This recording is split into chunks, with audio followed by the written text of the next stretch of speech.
Hey everyone, welcome back to the co-founder coffee chat. I'm Jackie, the CEO of Trendful.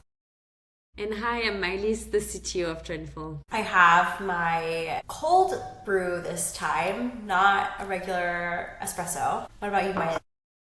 Mocha, like usual. Oh, the same as usual.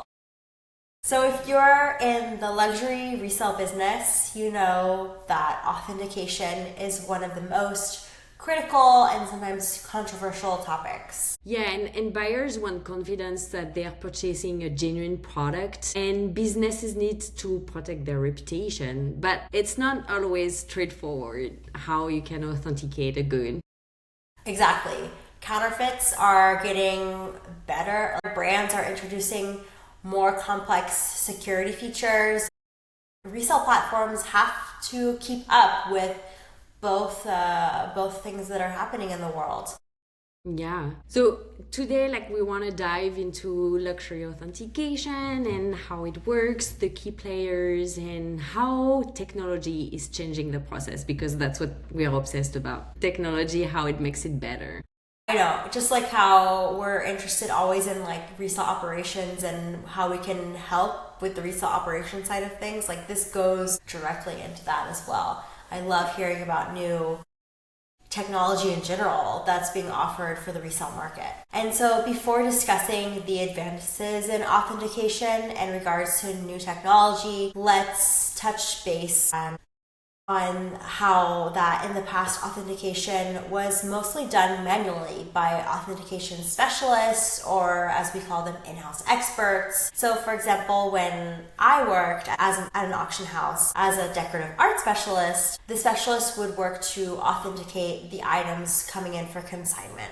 So that in the art world look like looking at the provenance of the items, the material, any signatures on the item, to be able to judge whether this item is authentic or not. Yeah, and the manual authentication, I remember you doing it when we were resale merchants before 2020, is still very common in the luxury resale world. So businesses, depending on the item, could rely on the brand certificates, the material, the serial codes, but it's really not consistent across all brands. And so I remember you were the one managing that and knowing the specificities between different brands.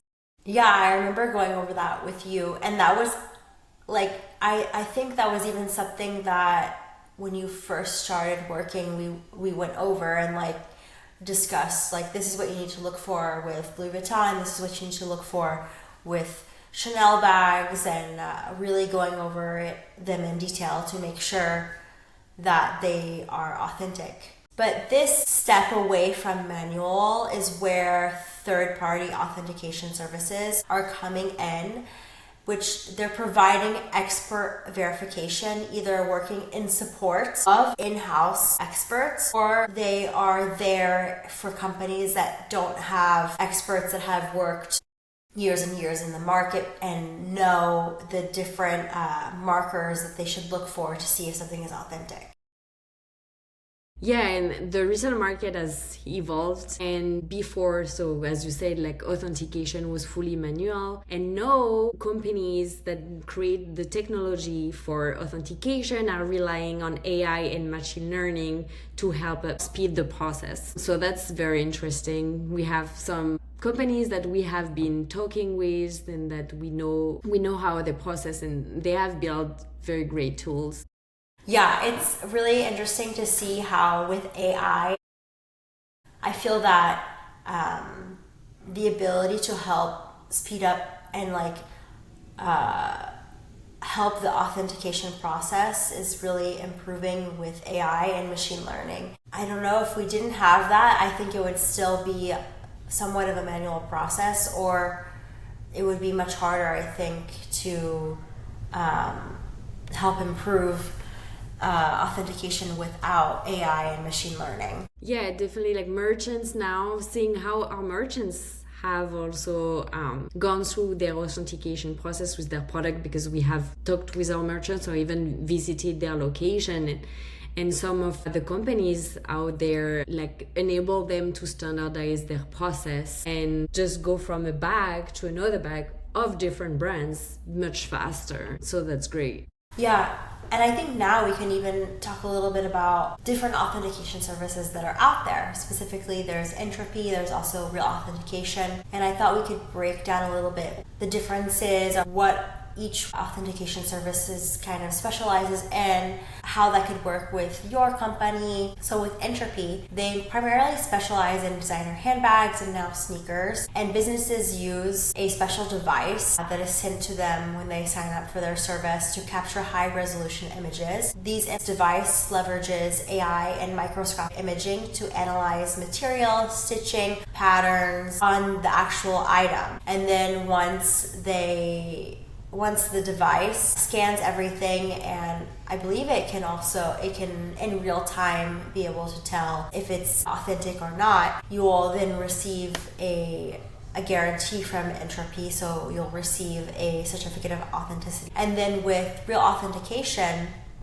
they have expert authenticators who analyze photos that individuals or businesses can upload remotely. The benefit about that is there's no special equipment needed, so it can be a low entry point for you to be able to, if you're getting started in the business, upload images to make sure the item that you are selling is authentic. And the good thing about Real Authentication is that they cover a wide range of brands and categories. So they are not just specializing in designer handbags and sneakers to authenticate items. Yeah, that's a great breakdown. And like merchants can also be using like both to complement their needs. So Entrupy is really great for in-store, or in-spot if you are in a pop-up store, for example. Verification, I would specialize in handbags or sneakers, and Real Authentication, as you mentioned, you can also authenticate clothing, eyewear, and other kind of items. So they are like kind of hands-on on that diversity of type of items. Yeah, and we've worked with both. Like we have a good relationship with both of them. We've done like a marketing partnership with Entrupy, and now we have a special promotion with Real Authentication. So make sure you use it. Yeah, I think it's a great way to even test out their service as well to see if that works for you. If you're already a client of Trendful, within our ecosystem, within our admin, you'll have like a little pop-up on like the offer section, I believe, Mailys, where you can be directed to their website. So it's really easy like that. And I think we can talk about how does Trendful fit in with authentication? That's a question that we often get when we're doing a demo for a prospect, is at which point within the Trendful software should I authenticate the item? Because authentication is so important, and we want to make sure we address that as well. Yeah, that's right. I think we get the question almost every time. Yeah. And so we have created a software that really helps facilitate customers selling their pre-owned items to resale businesses. And so typically a company will have the resale app integrated directly onto their website, so where the customers will submit their items. And customers can either have an instant offer displayed for them and will accept it and access, for example, a shipping label to ship to the merchant. Or the process can be manual, where the merchant can review pictures submitted by the customer and then decide or not to send a manual quote to the customer for review. So basically, if the customer accepts the offer is instant or manual of the merchant, they can ship their item or drop their item in store to the merchant. And so at this point, when the merchant receives the item physically, that's when they will authenticate it. And so what we say, common concerns that merchants have are, what if the item is deemed inauthentic? Well, with Trendful software, we have first a status that we call a processing status, where merchants can show the customer and record if an item passed the authentication process, so if an item is approved or denied. And also we have possibilities for merchants in multiple places of the resale app and the customer journey, where they can have disclaimers, or even they can insert their own terms and conditions and specify to the customer that the item will only be accepted once they have passed the authentication process. So that's commonly a concern with merchant. The question that they have, how I'm gonna handle authentication with the software, well, it just seamlessly can be implemented with Trendful, where when they receive the item, they authenticate, they change the status in Trendful, and if it's not good, they have the disclaimers and their term and condition that cover them. So it's pretty seamless. Yeah, at Trendful, we were really cognizant of the fact that authentication is really important for the merchant to be able to have the ability to do within the process, within the reselling process. And even though Trendful itself has not built authentication software, I mean, there are already fantastic software out there like Entrupy and Real Authentication that already do that. We've built within our workflow, like Mailys has mentioned, the opportunity for merchants to authenticate the items before they're ever paying out a customer. We never want a merchant to be in the position where they receive the item, they know it's not authentic, and they're like, they have already paid out a customer. That doesn't make any sense. As a merchant, you should never pay for an item from your customer unless you've authenticated it first. Or unless maybe that person has bought that item from you and you have like a return service or something that you do. I know some merchants, they have like a recycle, like where you buy a bag and then you can return it within a certain number of months. But still, you should still maybe even check to make sure that's authentic as well. And I think that's great that, like you said, we have multiple places within the Resale app that they can put disclaimers, and they can also have their terms and conditions. And even the emails that the customer receives, there can be disclaimers about, you know, if this item is not authentic, either we're going to return it to you at a fee. I know there's even some merchants that don't even return the item to the customer. They keep the item to keep it from being recirculated in the market as an inauthentic item. So now we've kind of discussed what authentication was in the past. So manual, doing it yourself, which can still happen if you're a bigger company that employs in-house experts, or you are now using these services like Entrupy and Real Authentication. The question is, where do you think authentication is heading? What is the future of authentication? Deep fakes, like really legitimate looking fake items, are becoming more and more popular on the market. There's even right now it's a Walmart work. It's produced by Walmart and it looks exactly like an Hermes Birkin bag. But it's like, since it's not marketed as a Birkin bag, it can exist, but it looks exactly like a Birkin bag. So it's very interesting how fake items that are trying to sell themselves as authentic are becoming really real looking. But then you also have AI, which is coming in and is becoming so much smarter. And I think it's going to be a game changer the better AI gets to be able to detect inauthentic items. Yeah, there are solutions that have been creating out there for the primary brands to be able to track their bags and make sure that they can fight counterfeits out there, since the problem is growing and, like, as you say, fakes get better. And so one of the solutions that we see primary brands being very interested in is using blockchain and NFC chips to track their products. So for example, a product you will have a chip RFID inserted with the product, and so later on in the chain, once the product is sold or has to be sold to another person, you can use a device to make sure that this is an authentic product that was produced by the primary brand. And so we have already exported and talked to companies that are doing that. You have also companies that are doing what we call digital passporting. So the company actually we first talked to and that were doing that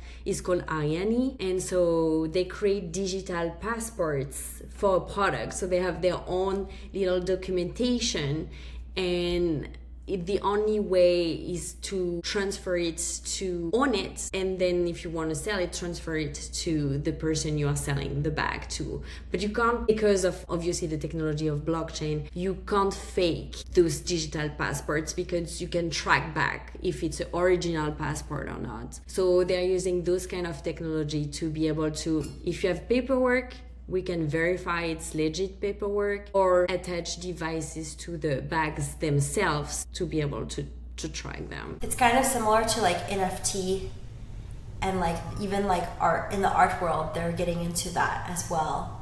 And like you really have ownership over that. And it's a great way to track ownership over item as well. Yeah, something that blockchain does is that for each transaction the product goes through, you will have a record of that transaction. So you can really go through the whole history, and it's you can't create a fake transaction. So that's the purpose of using blockchain and with making digital passporting.